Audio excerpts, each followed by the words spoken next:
Welcome to North Korea, the land of military parades, an occasional famine. This guy, his nukes, the most spectacular technological failures, and the world's most powerful hackers? They have the capability not only to infiltrate, but potentially to destroy data and systems. Wait, this can't be right. When it comes to technology, North Korea often looks stuck back in the 1960s. How can this country have anything to do with hacking? Well, it's a complicated story, and one in which a lot of things aren't like they seem. We might even say there is some deception going on, like a play. So, welcome to the North Korean theater.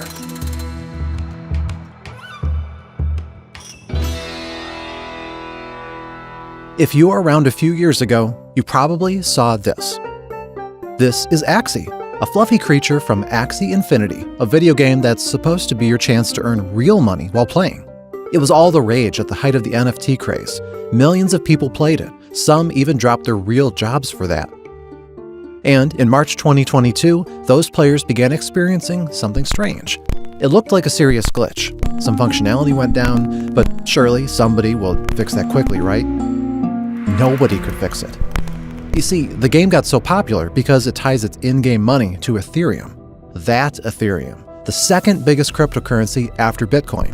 These are not just in-game coins. They have a direct connection to real-world money. A couple of conversions, and your coins turn into real cash. The exchange mechanism is quite complicated, but it relies on a user-friendly platform called Ronin, a special service set up by the game's developers for easy transfers. And those problems experienced by the players in March 2022, they had everything to do with Ronin. So yesterday, developers of the Ronin network announced through a blog post that they had discovered a hacker had stolen $540 million worth of cryptocurrency. It was hacked. The whole system, an extensive network of computers put in place to ensure that the game's transactions were legitimate, was taken over. That allowed hackers to steal $600 million worth of in-game currency from the players. Then they converted that currency into Ethereum and ran off. All that remained was to launder the money. $600 million. At the time, it was the largest heist in history. It's still the largest heist if you consider how much the currency was worth at the time. Only sometime later were internet sleuths, professional investigators, the developers of Ronin and Axie, and everybody else were able to piece together a picture of what happened. And all of them arrived at the same conclusion.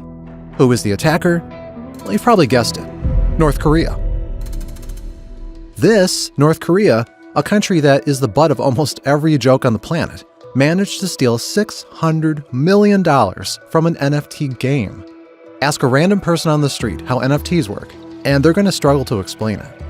But North Koreans, well, they understood it well enough to hack the entire system and get away with hundreds of millions. Well, you see, this wasn't North Korea's first rodeo. The country did some crime before. No big deal, you might think. Countries sometimes just do crime. Smuggling weapons, forging documents, things like that. You've seen the movies, you know how this works. Nearly all countries dabble in this at least a bit, for all kinds of reasons. If they don't want big problems, they tread carefully and avoid overdoing it. But there's one country that just does not care about problems. Yes, that's North Korea. And when you don't care about problems to the North Korean degree, crime can get a little out of control. North Korea is absolutely, without a doubt, in a league of its own when it comes to breaking international law. You might think the one country you don't like does it a lot, but compared to North Korea, even that is peanuts.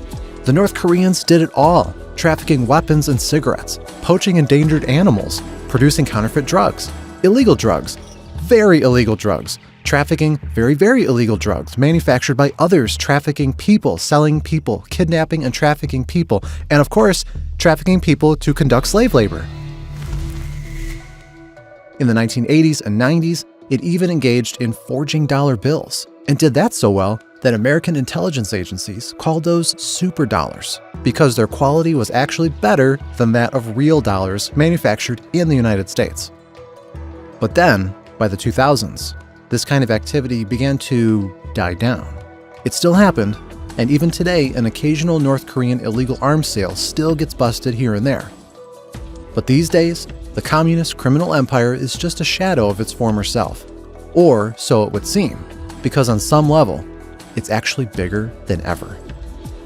The only difference is that the things North Koreans traffic no longer look like this, or this. Quite often, those things took a shape a tad more complicated. But printing fake money is one thing. Hacking an extremely, stupendously complicated crypto system is just something else. So, how did that happen? To answer this question, we have to learn 2 Korean words. I promise they're easy, and unlike some, we won't go after you if you don't practice them every day. One of those words is Juche. It's the state ideology of North Korea and the idea that a truly independent country should be completely self-reliant. It has to provide everything it needs itself. International trade networks, complex agreements, and supply chains, those are evil and have to be eradicated. Well, maybe a country can trade with a small circle of close socialist allies a bit, but it certainly can't have anything to do with those evil capitalists and their dangerous ideas. Think about Juche what you will, but practice shows that it is not very compatible with decent living standards. The North Korean middle class lives in what would be considered abject poverty in the rest of the world. Things like running water and personal transportation are an unreachable luxury.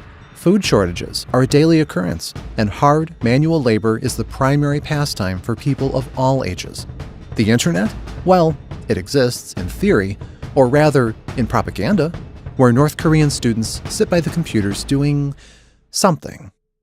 We saw one guy looking at the Google homepage, but he wasn't searching for anything. He was just staring blankly at the screen. For most North Koreans, electricity is the only sign that the Industrial Revolution actually happened, although even that is strictly rationed.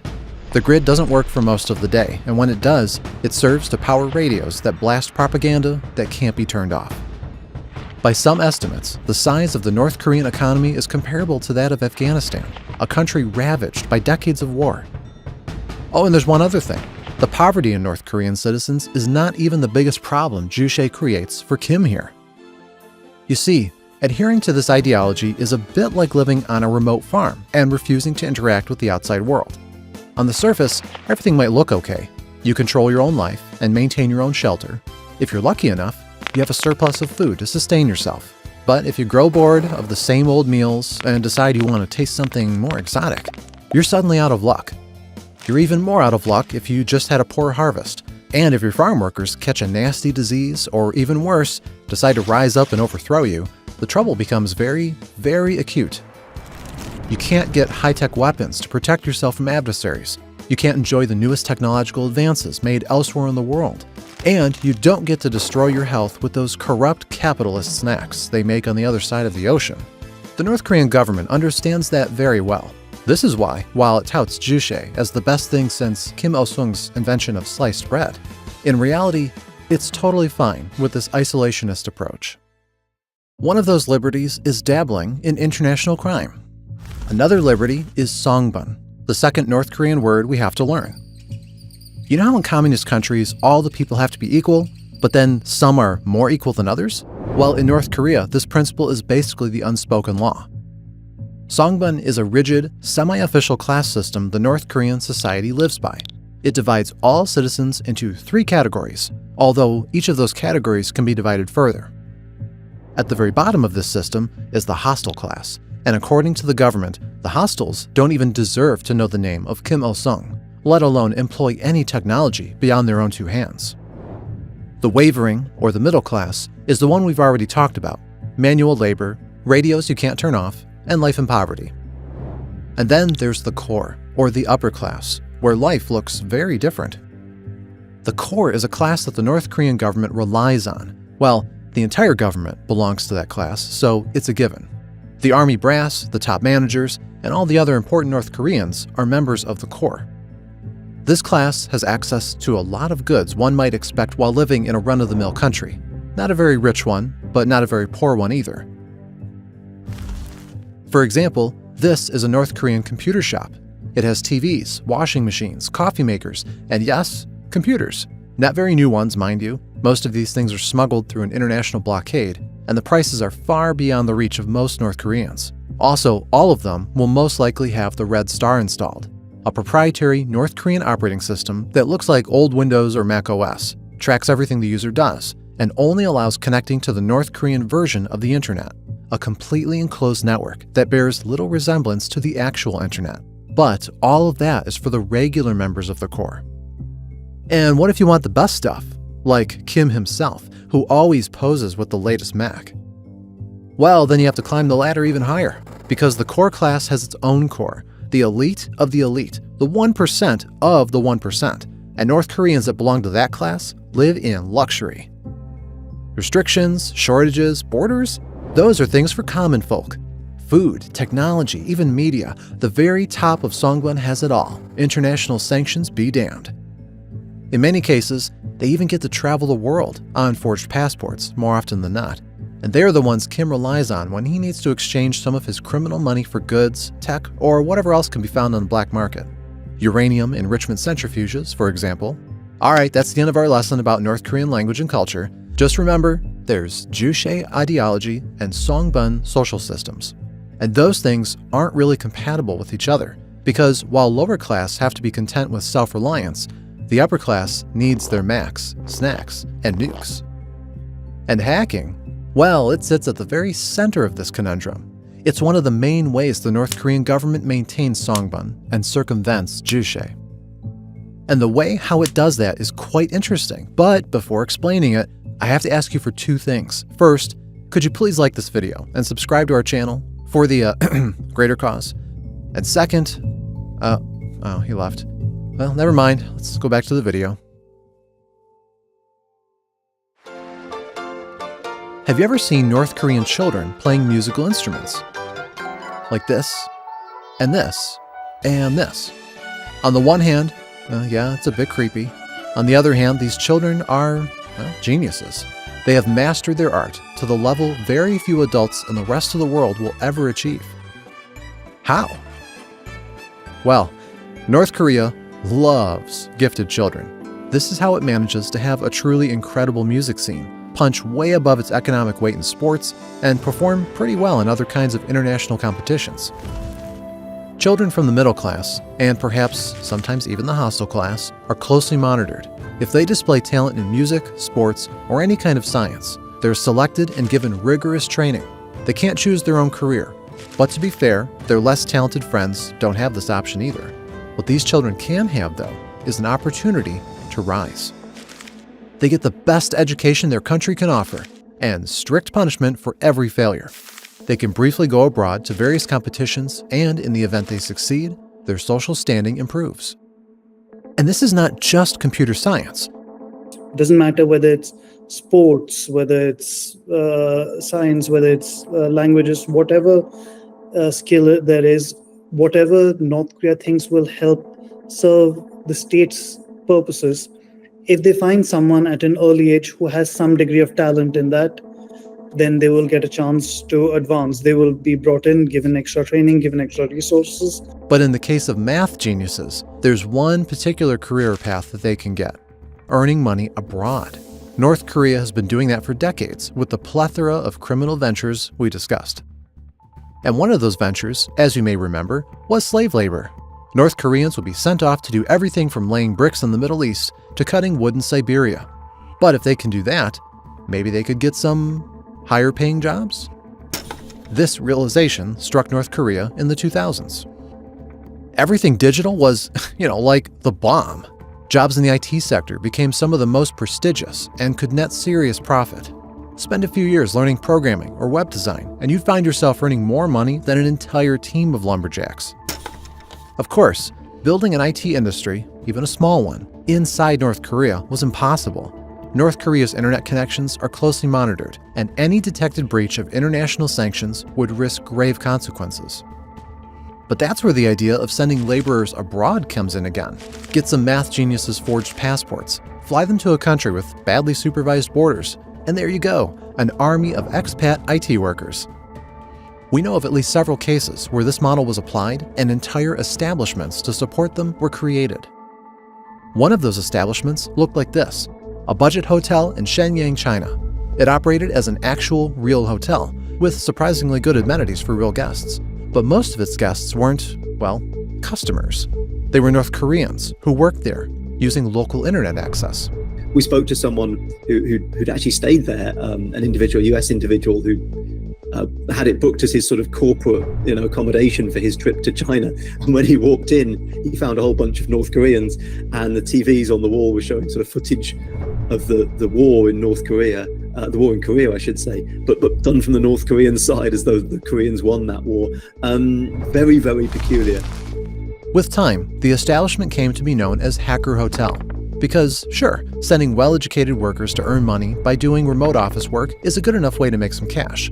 But if you don't have qualms about abiding by the law, there are some ways to earn vastly more money, very, very quickly. It didn't start like that, though.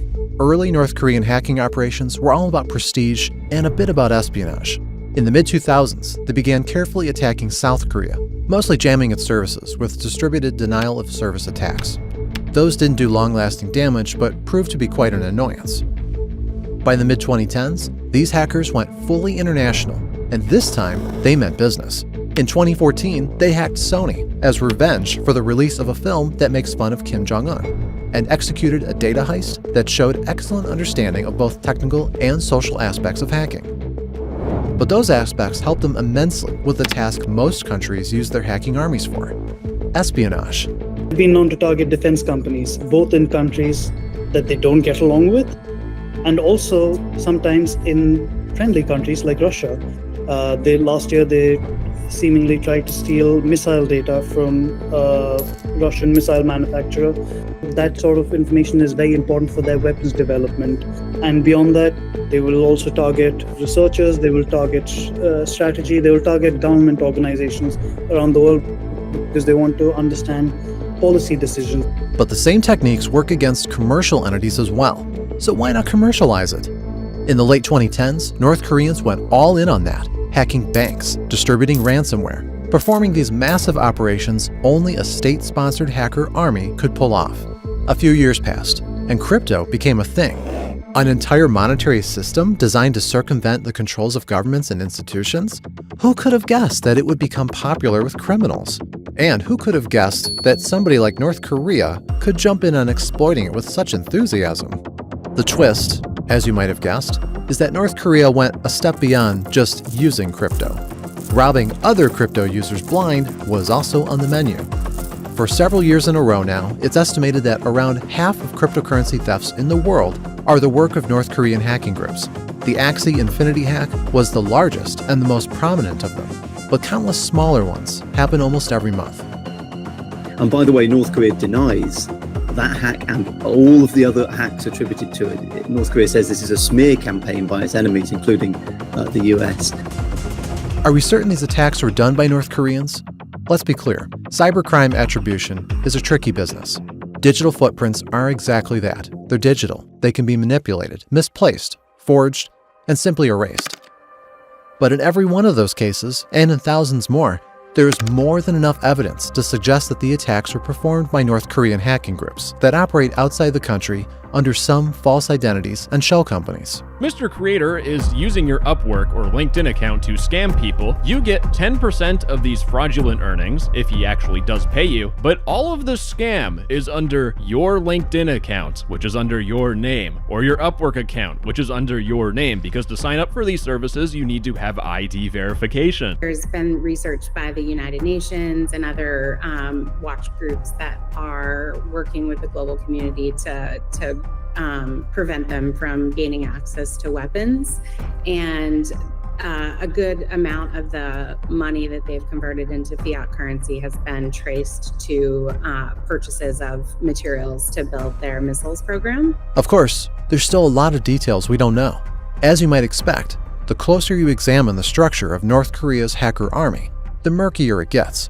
We know about the payloads they use, the hours they operate, even the locations of some operations. But beyond that lies quite a mystery. Typically, they will operate under the Reconnaissance General Bureau. Now, within that, there's a lot of disagreement on how things are structured. a particular bureau associated with technologies called the Third Bureau, which is responsible, some people say, for foreign intelligence. Some people say it was for technical reconnaissance. And as a result, a lot of cyber groups operate under these bureaus and another entity called Lab 110, which some view as a reorganization of a previous bureau responsible for cybercrime. We don't know how this is, and even during the pandemic, there have been reports that cybercrime operations have been reorganized. What we do know for sure is that within these bureaus, operating under them are many different cyber criminals, many different threat groups, and we know them by different names. Lazarus, Kimsuky, Andariel, Blue Norov. So what we know for sure is that the North Korean government collects the most talented and dedicated people among its population, trains them, invests in them, and turns them into talented hackers. We know they mostly operate under the pretense of false identities and shell companies outside of the country under the watchful eye of the North Korean military. We also know they have a surprising amount of freedom in how they operate. A great illustration of that is in the latest invention of these hackers, the job by proxy scheme. Here's how it works. North Korean agents contact people from the US or Europe and get them to apply for IT jobs. Those Americans or Europeans don't really work, North Koreans do, but the employer has no idea about that. Worst case scenario, the hacker earns a lot of money. Best case, they get exclusive access to the systems of some large companies, stealing their secrets. This, just like a lot of other attacks North Korea performs, is not just a job that requires technical skill. What it requires is exquisite mastery of social engineering. Convincing phishing messages, scam calls, fake websites, the vast majority of hacks begin this way. That's not to say they lack technical skill, quite the opposite. And on top of it all, they're extremely, extremely good at innovating. They're extremely sophisticated, and they stay ahead of the change in crypto technology more than most in the crypto enthusiast world. They are often, one step ahead or alongside, the best and brightest in the crypto investigative world. And they're continuously experimenting with new ways to either steal money or make money off of crypto schemes or launder funds. We've seen them dabbling in mining. We've seen them dabbling in NFTs. We've seen them dabbling in Monero, as you mentioned, and bits of ways that they can move money or gain access to money out of crypto. There is one more problem, though. Those hackers have to get a taste of the outside world. They even have to learn how it works. After all, they will be the ones doing everything from scam calls to leveraging the subtleties of the crypto market. And after they learn about the outside world, even train in the Western way of life, they might get a bit difficult to control. This is where the class system comes in again. For one, those hackers aren't too different from the regular elite, who travel the world, enjoy the internet, and eat all of the potato chips they want. In fact, the math geniuses might even come from the elite class, or get motivated with the prospect of joining it, if the money-grabbing adventure ends up being successful enough. So, the North Korean hacking business is a nasty feedback loop. It props up the social hierarchy, helps the country to sustain its elite class. But that elite class also makes the whole hacking endeavor possible. And what if the whole social coercion scheme fails? What if the thought of defecting still crosses the hacker's mind? There are the usual sticks: total surveillance, a threat of execution, and the prospect of demoting the entire family of the misbehaving hacker to the undesirable class. And of course, there's the greatest deterrent of them all: apathy. One of the interesting things that I saw a description of inside North Korea was a bunch of university students who were looking at the internet, the open internet, and they were told to go away and research and find out, I don't know, the height of the Empire State Building or something like that. So they can see New York, they can see the Empire State Building, they can see Manhattan. But beyond that, they had no inquisitiveness. They didn't want to know, well, what is New York like, and where is the Empire State Building, and what is Central Park, and how do these people live? There was no inquisitiveness. They simply saw the internet as a window into a world they would never visit. So that idea of inquisitiveness about the outside world is stamped down on from birth in North Korea. And it's possible that there's something else North Korea stamps out. Do you remember the first time you heard of North Korean hackers? What was your reaction? Weren't you convinced that it's impossible, that North Korea can't have anything to do with hacking? A country where most of the population lives in poverty and exclusion, running one of the most sophisticated, well-organized, and impactful hacking operations in the whole world? This idea sounds absurd. Two stories that don't mesh with each other very well.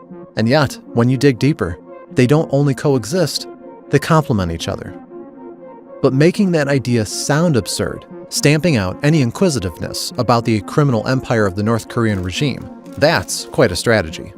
Convincing the rest of the world that you don't pose any danger, and you're just a hermit kingdom full of poverty, naive propaganda, a slightly mad leader, and his weird obsession with nukes that don't even work most of the time. Sounds quite ingenious. To be fair, we don't know if this is on purpose, or just a happy coincidence the North Korean regime loves to exploit. But we sincerely hope that after watching this video, you won't fall for it, because you've learned something new about the world. Thank you for watching. This video was brought to you by an entire team of people here at Cybernews. They'd love to know if you enjoyed it, so don't hesitate to express your sentiments through a like, a comment, or maybe even a press of the subscribe button. This means a lot to us. And again, thank you. See you next time.